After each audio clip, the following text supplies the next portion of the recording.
मेरे प्रियो, इस सुबह के समय के लिए मैं प्रभु को धन्यवाद देता हूँ। इस अक्टूबर महीने में हम लोग ने प्रवेश किया है इस महीने के अंदर, और परमेश्वर की महिमा को देखने के लिए परमेश्वर सबको अनुग्रह करेगा इस महीने में। आज परमेश्वर के वचन पर हम चलेंगे। आज का मनन करने के विषय अपने आप को जांचना है, अपने आप को जांचना है। और the key words, text words जो मूल्य वचन में देना चाहता हूँ, मेरे साथ आप निकालिए। 2 कुरिन्थियों 13वां अध्याय उसका 5वां वचन। अपने आप को परखो कि विश्वास में हो कि नहीं। अपने आप को परखो कि विश्वास में आप हैं या नहीं।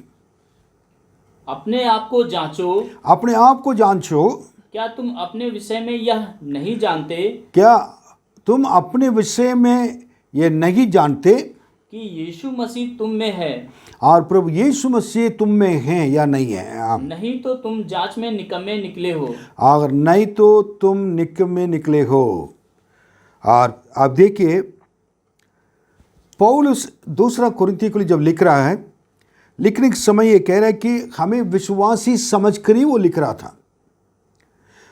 उस कलीसिया में रहने वाले को अब विश्वासी समझ कर लिख रहा था, लेकिन उस कलीसिया में कई चीज़ें गलत काम होती थी, और गलत काम जो हो रही थी, ये सारी चीज़ देखने के बाद सबसे बड़ा दुखित एक व्यक्ति कौन था? और पौलुस था। इसलिए और 2 कुरिन्थियों 11वां अध्याय में ये सब सुनने के बाद, देखने के बाद 28वां वचन में, 2 कुरिन्थियों 11:28वां वचन थोड़ा पढ़ेंगे। वो क्या कह रहा देखेंगे। और अन्य बातों को छोड़कर जिनका वर्णन मैं नहीं करता, सब कलीसियाओं की चिंता प्रतिदिन मुझे दबाती है। तो सब कलीसिया की चिंता प्रतिदिन मुझे दबाती है। आप मालूम है, जहाँ पर और केवल उसने जाकर प्रचार कर कर कलीसिया को स्थापना किया और लोगों को मदद किया, ये बात नहीं है। और कलीसिया से दूर रहने के बावजूद भी उसको चिंता है पूरा उस कलीसिया के ऊपर, उस कलीसिया में सेवा करने वाले और सेवक लोगों के ऊपर और विश्वासियों के ऊपर उनकी चिंता रहती थी। एक अच्छे सेवक के अंदर हमेशा केवल अपने कलीसिया के बारे में चिंता करने वाले नहीं होना चाहिए, और भी कलीसिया जितने उनके द्वारा परमेश्वर ने स्थापना किया है, और सेवक लोग हैं, उसको क्या करना कि अपना समझकर और चिंता करना जरूरी है। प्रतिदिन मुझे दबाती है। प्रतिदिन मतलब कितना, वो सो नहीं पाता था, कोई चीज़ हमें दबाता रहता तो हम नींद नहीं आती है। और इसलिए पौलुस का जीवन को जब देखकर हम बहुत कुछ सीख सकते हैं कि कैसे कलीसिया से प्रेम करता था। इसलिए इधर भी कह रहा है कि अपने आप को जांच लो। कलीसिया में रहते हुए कई लोग क्या नहीं करते हैं, अपने आप को जांचते नहीं है, अपने आत्मिक के जीवन के बारे में चिंता नहीं रहता है। इस लॉकडाउन के समय में फरवरी से लेकर अभी तक आपने परमेश्वर के नज़दीक कैसा रहा, कितना प्रार्थना किए, कितना परमेश्वर के नज़दीक आकर बैठे थे, कितना परमेश्वर से बातें किया गया, कितना परमेश्वर आपसे बातें किया है, ये सारी चीज़ें केवल आप ही जानते हैं। इसलिए कह रहा है कि और आप क्या विश्वासी हैं और विश्वास करते नहीं करते हो, और नहीं करते हो अपने आप को जांच लो। कहाँ? 13वां अध्याय में आ रहा है। 13वां अध्याय में 5वां वचन में वो आकर ये बातें कह रहा है कि आप अपने आप को क्या करना है, परखना जरूरी है। फिर उसके बाद कह रहा है कि जांच लो। जांचना मतलब क्या कि और आपके अंदर क्या आप तुम विषय में नहीं जानते, आप अपने आप को जांचो। क्या तुम अपने विषय में ये नहीं जानते कि यीशु मसीह तुम में हैं या नहीं हैं? ये बड़ी सीरियस बात हो गई। अगर पौलुस कह रहा उस कलीसिया के लोगों के लिए विश्वासियों के लिए, पवित्र लोगों के लिए कह रहा है कि क्या तुम्हारे अंदर विश्वास है नहीं है, प्रभु यीशु मसीह है नहीं है? अगर कह रहा तो कितनी सीरियस बात हो गई। आज सारे विश्वासियों के लिए मैं यही कहना चाहता हूं, और इस लॉकडाउन पीरियड में आपने कितना परमेश्वर के नजदीक रखे नहीं रखे मुझे मालूम नहीं है, कितना वचन को सुना नहीं सुना मालूम नहीं है, कितना अपनी चिंता किया गया अपने आत्मिक जीवन के बारे में नहीं है मालूम नहीं है। जरूर इतना मालूम है हम शारीरिक आवश्यकता के लिए बहुत चिंतित थे, इतना मालूम है हमारे कष्टों के बीच में गुजरते हुए जा रहे थे, हमारे आंसू, हमारे प्रार्थना, यही सब कुछ क्या प्रभु जल्दी मेरे कष्टों को दूर करिए, ये कहे होंगे। मैं इस चीज़ के बारे में मैं बहुत चिंता कर मैं बताता कि प्रभु आपको मदद करें, आपके संग रहें, आपके मन की इच्छा को पूरा करें। लेकिन सबसे बढ़कर ये चीज़ आ रही है कि आपका प्रभु के साथ संपर्क कैसा रहा। इतने साल रहकर, विश्वास बन के रहकर, अगर पौलुस कह रहा है कि तुम्हें प्रभु है नहीं है, तो अगर ना जांच लो कह रहे तो एक चुनौती के जीवन, ये बहुत एक सीरियस बात है कि जीवन ये बन गया है। कई बार हम क्या करते हैं, अपने आप को धोखा दे देते हैं, and we deceive our self many times, and we are under self deception many times. कई बार धोखा देते हैं, हमें मालूम नहीं होता कि हम क्या करते थे, क्या नहीं करते थे।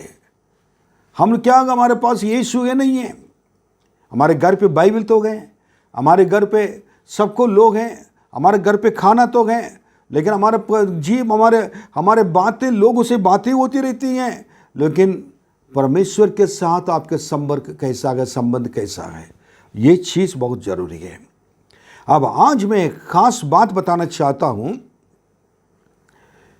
पुराने नियम में भी कई लोग परमेश्वर के नजदीक रहते हुए परमेश्वर को उन्होंने छोड़कर चले गए थे। जब लोग परमेश्वर से दूर गए हैं, सब लोग परमेश्वर को नहीं खोजे और परमेश्वर से पीछे हट गए थे, परमेश्वर ने उनके लिए क्या किया है वो देखने जा रहे हैं। मैं इसको आज अगर ख़त्म कर सकता तो करूँगा, अगर नहीं तो सेकंड पार्ट में भी लेके जा सकता हूँ। और मेरे साथ निकालिए न्यायों की किताब दूसरा अध्याय, न्याय की किताब दूसरा अध्याय और 13 से 15 तक। That means I want to tell you the book of जजेस चैप्टर 2 वर्स 13 to 15। वे यहोवा को त्याग कर बाल देवताओं और अस्तोरेत देवियों की उपासना करने लगे, इसलिए यहोवा का कोप इजरायलियों पर भड़क उठा और उसने उनके लुटेरों के हाथ में कर दिया जो उन्हें लूटने लगे, और उसने उनके चारों ओर के शत्रुओं के अधीन कर दिया, और वे फिर अपने शत्रुओं के सामने ठहर न सकें। जहाँ कहीं वे बाहर जाते वहाँ यहोवा का हाथ उनकी बुराई में लगा रहता था, जैसे यहोवा ने उनसे कहा था, वरन यहोवा ने शपथ भी खाई थी। इस प्रकार वे बड़े संकट में पड़ गए। इजराइलों के बारे में जहाँ पर हम देख रहे हैं और 11वां वचन से पढ़ेंगे तो और हमको डिटेल्स मिलेगा। आप देखिए, इसलिए इजरायली वह करने लगे जो यहोवा की दृष्टि में बुरा है। देखिए, जिस इजराइल लोग ने परमेश्वर के आश्चर्य कर्म को देखा, सुना, जिस इजराइल लोग ने परमेश्वर के हाथों से आश्चर्य कर्म को पाया, खाने के मन्ना पाया, वो भी स्वर्गदूत का ये खाना, और उसको इन लोगों को परमेश्वर ने खिलाया। ये उत्तम चीज़ हम लोग आज नहीं मिल रहा है, बड़ी एक उत्तम चीज़ मिल रही है, परमेश्वर के ओर से मिलने वाली रोटी, जो बाइबल का वचन, परमेश्वर का वचन, बाइबल हमारे हाथ में, उसके लिए मैं प्रभु को धन्यवाद देता हूँ। और उस समय यरदन नदी को पार किया, 2 भाग होते हुए देखा, आश्चर्य कर्म, यरीहो दीवार को परमेश्वर ने तोड़ दिया था, और स्तुतियों के द्वारा उसको उन्होंने देखा, और वो तकाबर करके कनान देश के अंदर प्रवेश करने के बाद अमलेकिन से लड़े, और कई ये 7 जाति लोग से लड़े, और 31 राजा के विरोध लड़े, और उसके बाद 20 साल का लड़ाई थी। सब कुछ लड़कर जो आए अभी, और आने के बाद जीत गए थे। परमेश्वर ने उनके पाँवों को और उन्होंने एक चट्टान पर खड़ा कर दिया है। तब परमेश्वर के आशीष उनके जीवन के अंदर आने लगे। इतना आश्चर्य कर्म, इतना महिमा, इतना अद्भुत चीज़ों को प्रभु देखने के बाद, परमेश्वर के हाथों से आशीष प्राप्त करने के बाद, और परमेश्वर के आशीष को और उन्होंने प्रतिदिन प्राप्त करते थे। ये सब कुछ होने के बावजूद भी बाइबल में दुख की बात लिखा हुआ है। एक दुखद की बात यही है कि, और 11वां वचन में दोबारा पढ़ेंगे तो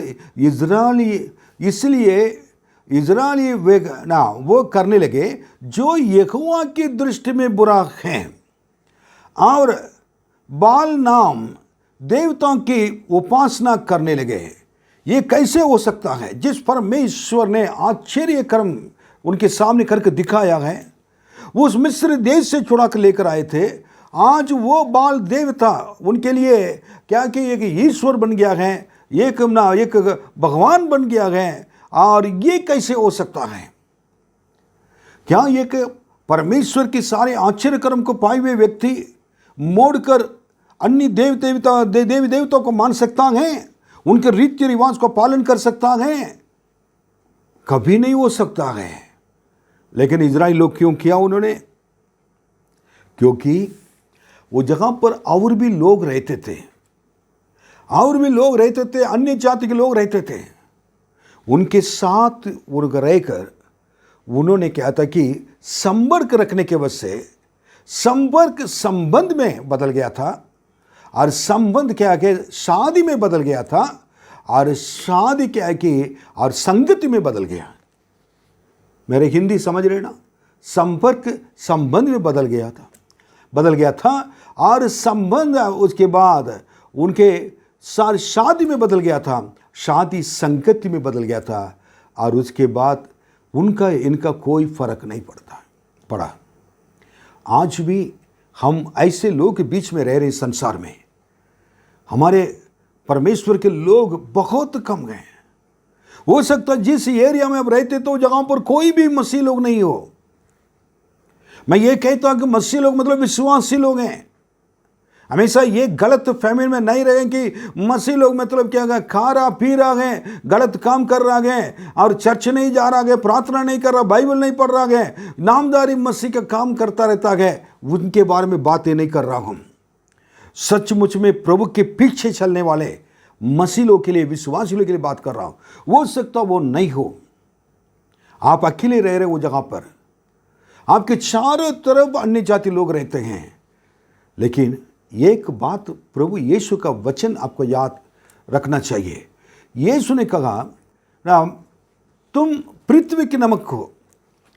that means you are the salt of the earth. इस पृथ्वी में रहते हुए हम जब नमक बन जाते हैं, एक नमकीन चीज़, नमक को ले जाकर अगर कोई भी चीज़ के अंदर, चाहे मछली हो, चाहे ऐसे कोई भी वेजिटेबल्स तरकारी हो, अगर कोई भी चीज़ होती है उसके साथ अगर मिला देंगे तो और नमक तरकारी नहीं बन जाता है। और तरकारी का, वेजिटेबल्स का, सब्जियों के स्वाद क्या है इसके अंदर नहीं आ जाता, नमक के अंदर नहीं आता है। और मछली के क्या है और स्वाद माना नमक के अंदर नहीं आता है। नमक की सारी स्वाद क्या है उसके अंदर चले जाता है। इसका मतलब वो जाकर सारे चीज को कब्जे में ले लेता है, वो सबको नमकीन बना देता है। अगर एक व्यक्ति अगर पृथ्वी का नमक हो, यीशु मसीह के वचन के अनुसार आप क्या कर सकते हैं? आप वो जगह पर रहकर आप लोगों को प्रभु यीशु के पास ला सकते हैं, क्योंकि आपको पृथ्वी का नमक आपके अंदर क्या है कि आपकी बाइबल में और तीतुस की किताब में और तीमुथी की किताब में लिखा, your word should be season with salt. आपके क्या है बात तो सलोना बनकर रहना चाहिए, और ताकि लोगों को जो बातें करने वाले को, हमसे बातें करने वाले को क्या है हम आकर्षित कर सकें अपने पास।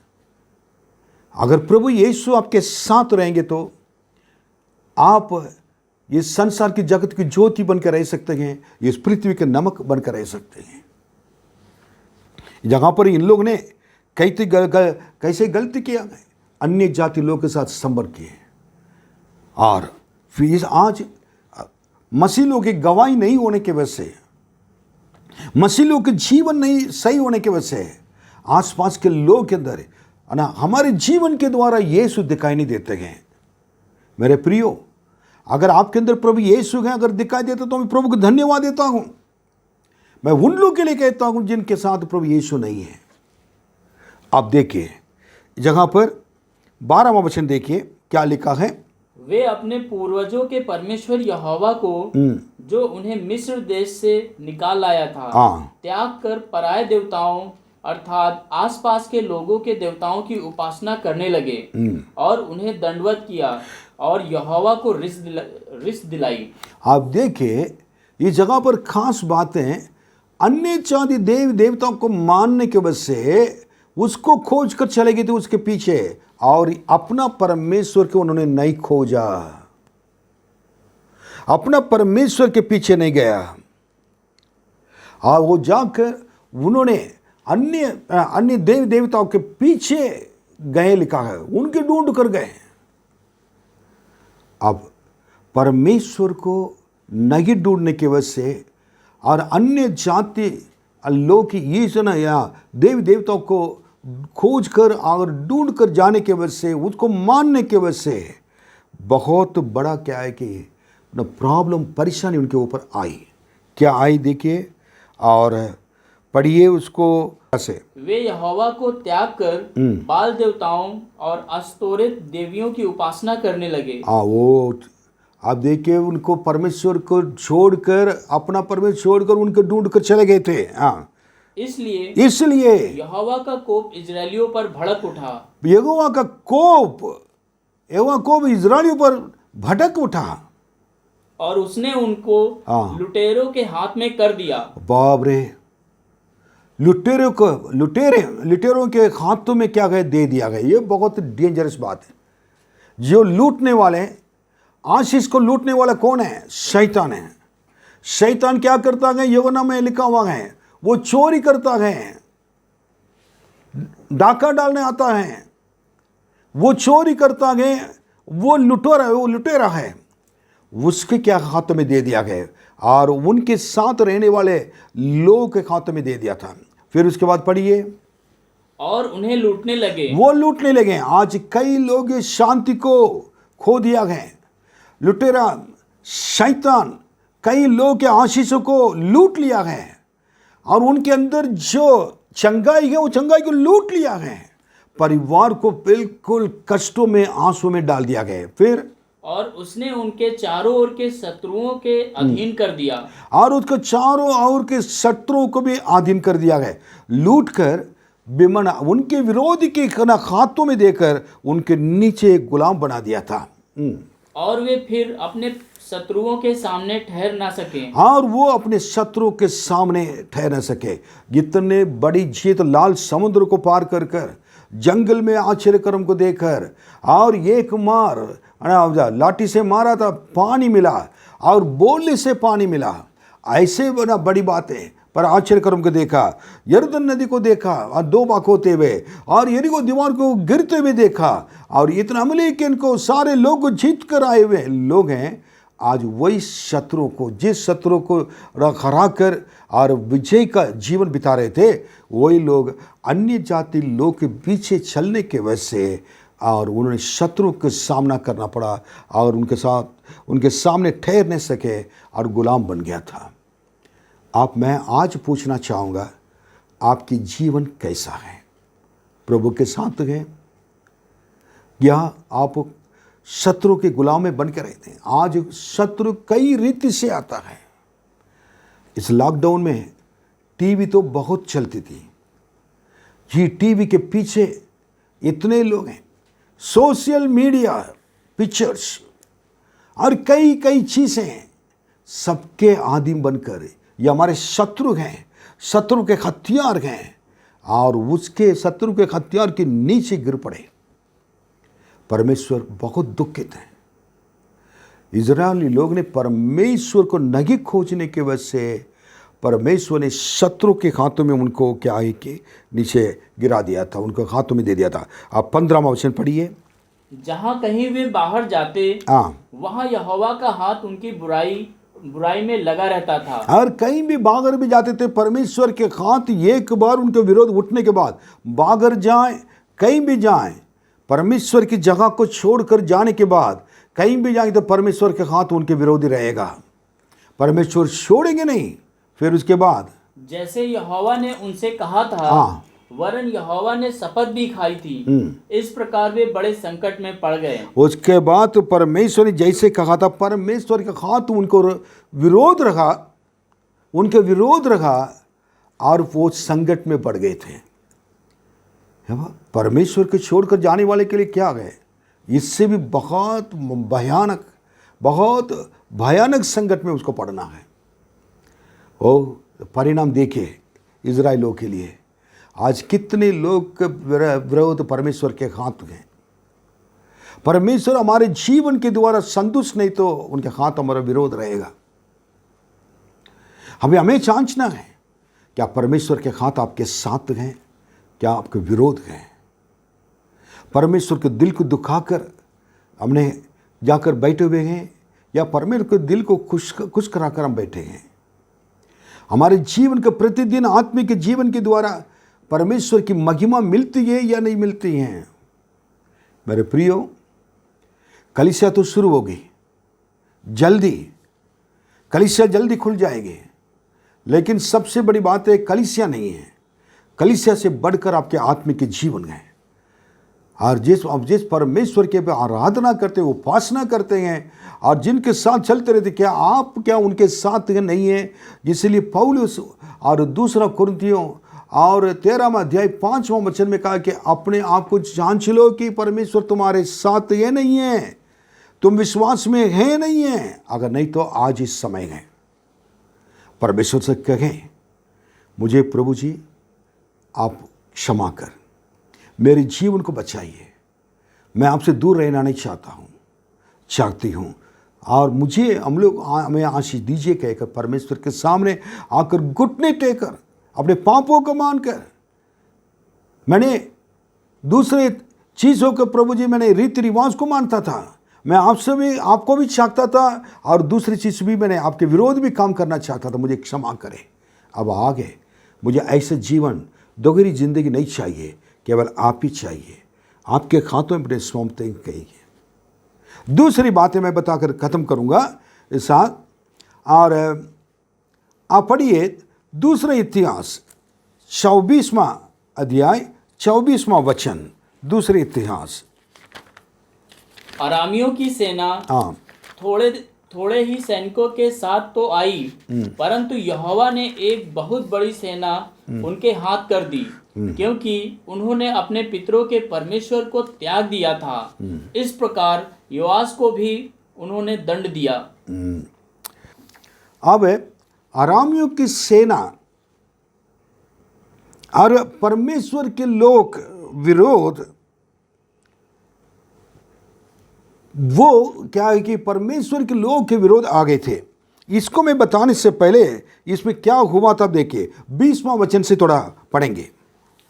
तब परमेश्वर का आत्मा यहोयादा याजक के पुत्र जकरिया में समा गया, और वह ऊंचे स्थान पर खड़ा होकर लोगों से कहने लगा, परमेश्वर यूं कहता है कि तुम यहोवा की आज्ञाओं को क्यों टालते हो। देखिए, और परमेश्वर के आत्मा यहोयादा याजक के पुत्र है और जकरिया में और आ गया था और समा गया, और वो ऊंचे स्थान पर खड़ा होकर और लोगों से कहने लगा, याजक के बेटे के अंदर पवित्र आत्मा के अभिषेक आ गया था।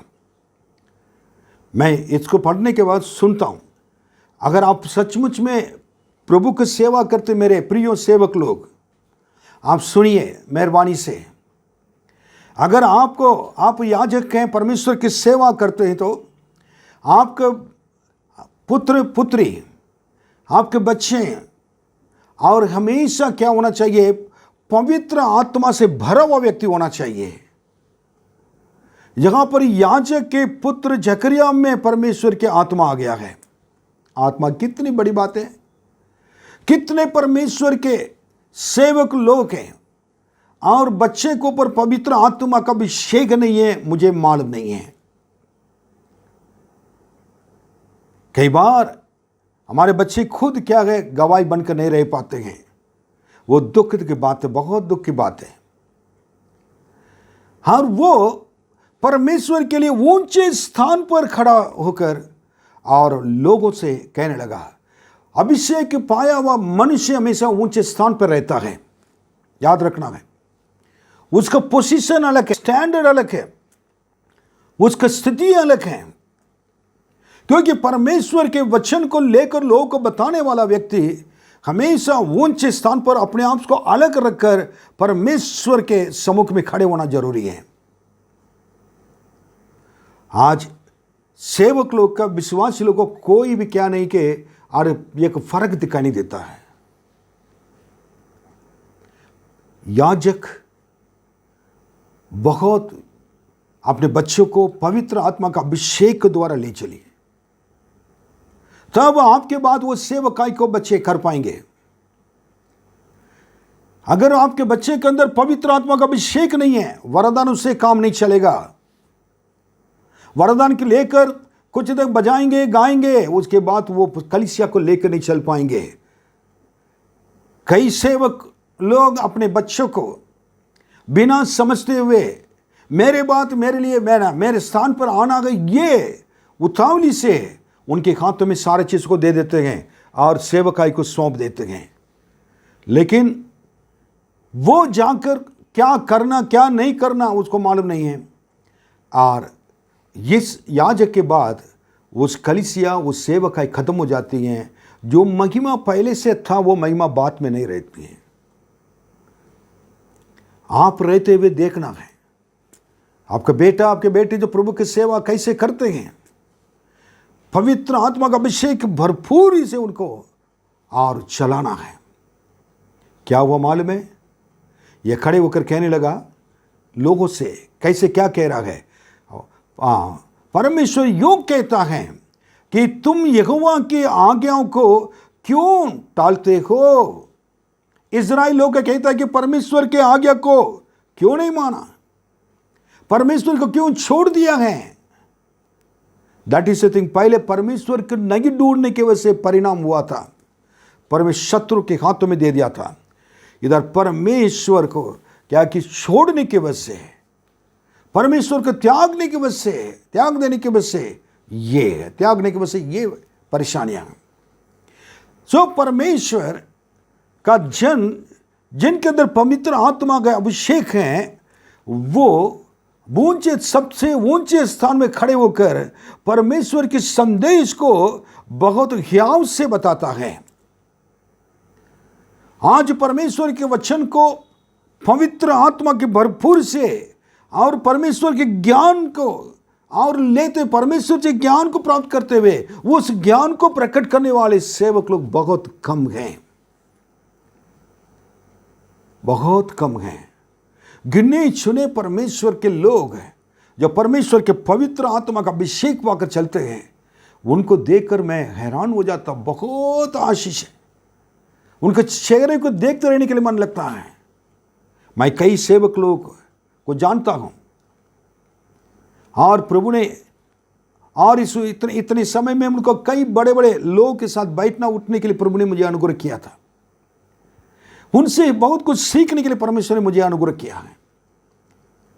मैं देखा बड़े बड़े चर्चों में हजारों लोग, उसमें भी परमेश्वर के वचन को बोलने के लिए प्रभु ने अनुग्रह किया है। लेकिन मैं हमेशा एक चीज जानता था, परमेश्वर का अभिषेक पाए व्यक्ति परमेश्वर के हाथों में दिया हुआ अधिकार को सही तरह इस्तेमाल करता है। जगह बोलना है लोगों के पापों को, वहां बोलना है। कहता है कि परमेश्वर यूं कहता है कि तुम यहोवा के आज्ञाओं को क्यों टालते हो। That is the thing today we need teaching. अपने आप की जांच लो, परमेश्वर को क्यों तुमने छोड़ दिया है। आप नेक्स्ट पढ़िए क्या हुआ था।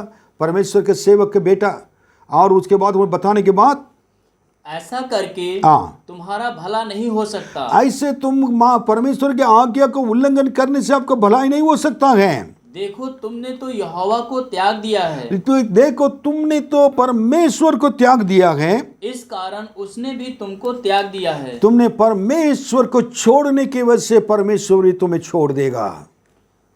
मेरे प्रियो, इस आज सुबह ये वचन को और पर याजक के बेटा यहोयादा और इसने बहुत उनके बेटा जकरिया ने अपने लोगों के सामने याव से कह रहा था, परमेश्वर को तुम छोड़ने की वजह से परमेश्वर तुम्हें छोड़ देगा। आज ऐसे कौन से सेवक हैं इसी प्रकार परमेश्वर के वचन को बताने वाले? मेरे प्रियो, आप देख लें, आप समझ सकते हैं, जान सकते हैं कि प्रभु के आपके साथ हैं नहीं हैं। दोबारा वही वचन को याद रखिए, 2 कुरिन्थियों 13 अध्याय 5वां वचन, क्या प्रभु तुम्हारे साथ है नहीं है? क्या तुम विश्वास करते हो नहीं करते हो? जहां अपने आप को जांच लो, कौन कह रहा है? और पौलुस कह रहा था। ओके, अब इसमें वापस आएंगे और दूसरा इतिहास 24वां अध्याय में और आगे बढ़ेंगे। 21वां वचन पढ़िए।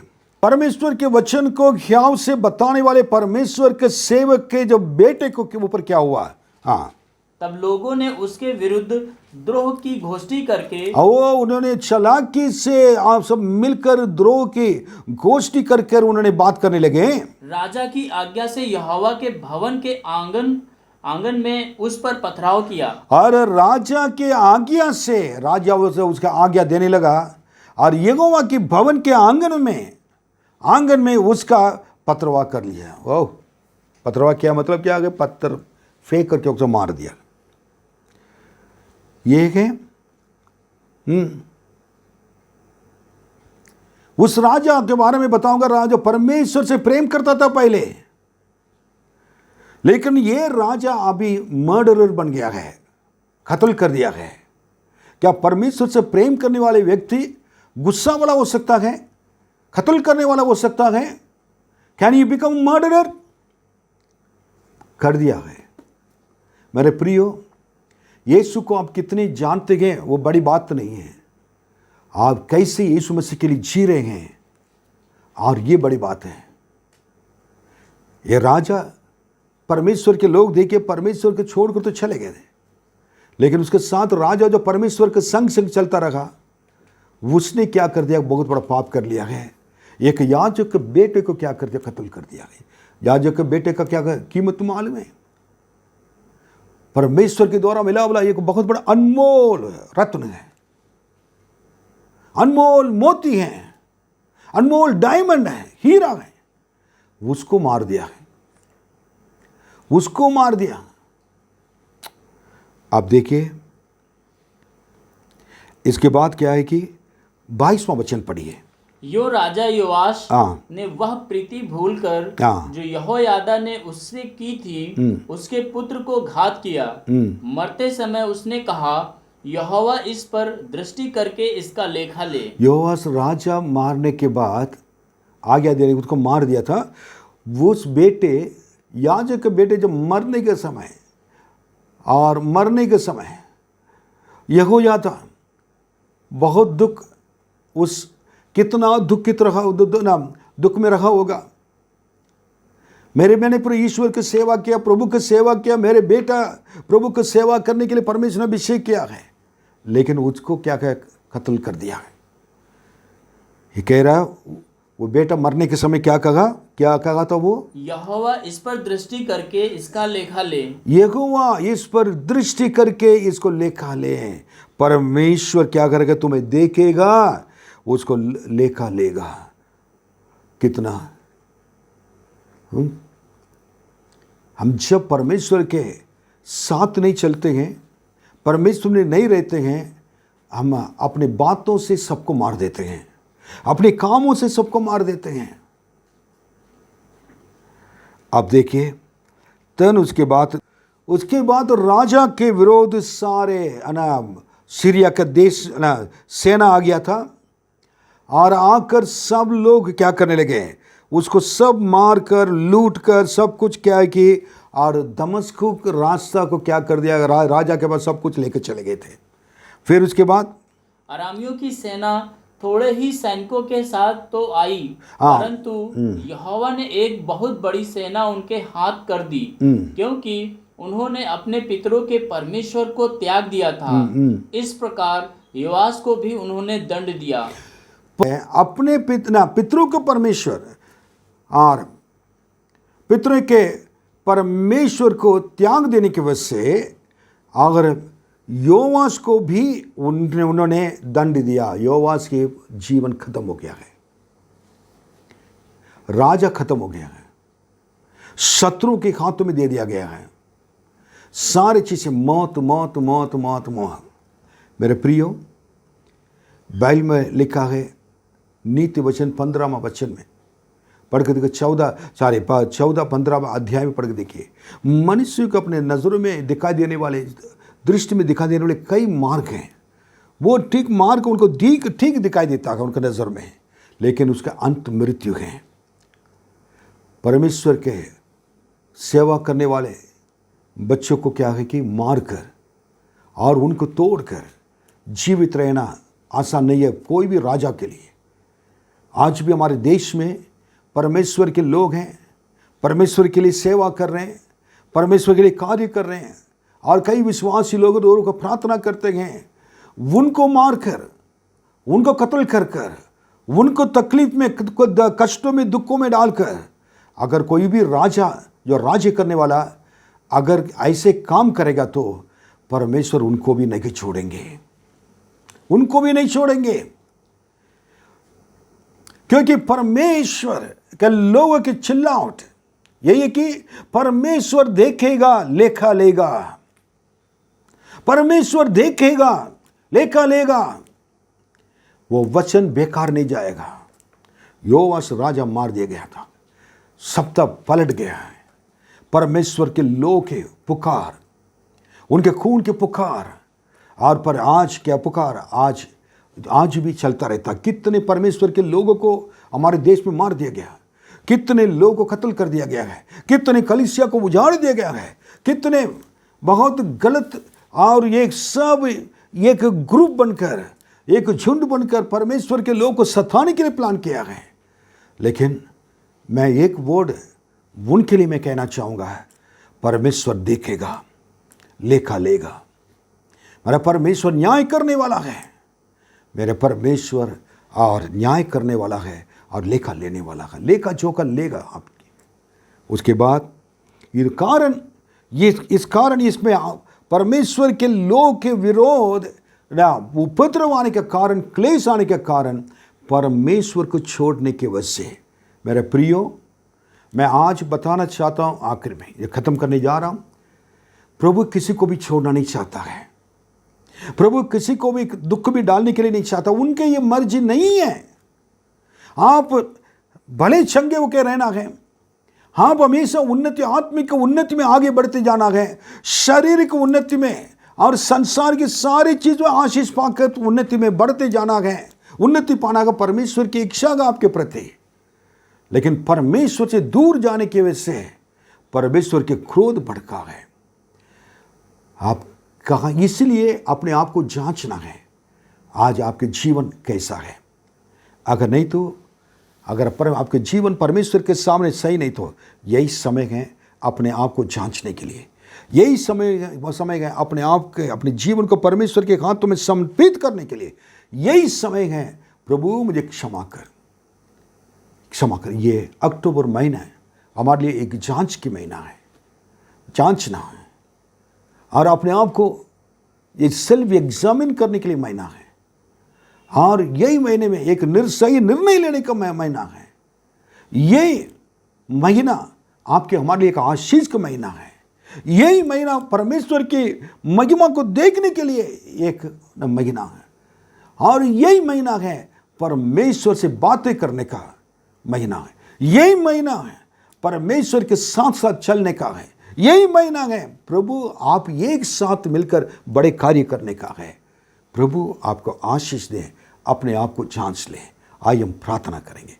महान परमेश्वर आपके बच्चों को आपके हाथों में सौंप दें, अनुग्रह कर आशीष दे, सारे आदर महिमा सब कुछ आपको देते। इस सुने हुए वचन के अनुसार जीने के लिए, दोबारा अपने आप को जांचने के लिए अनुग्रह कर। आप सबसे प्रेम करने वाला प्रभु हैं, यीशु के नाम में मांगते हैं, आमीन। प्रभु आपको आशीष दे।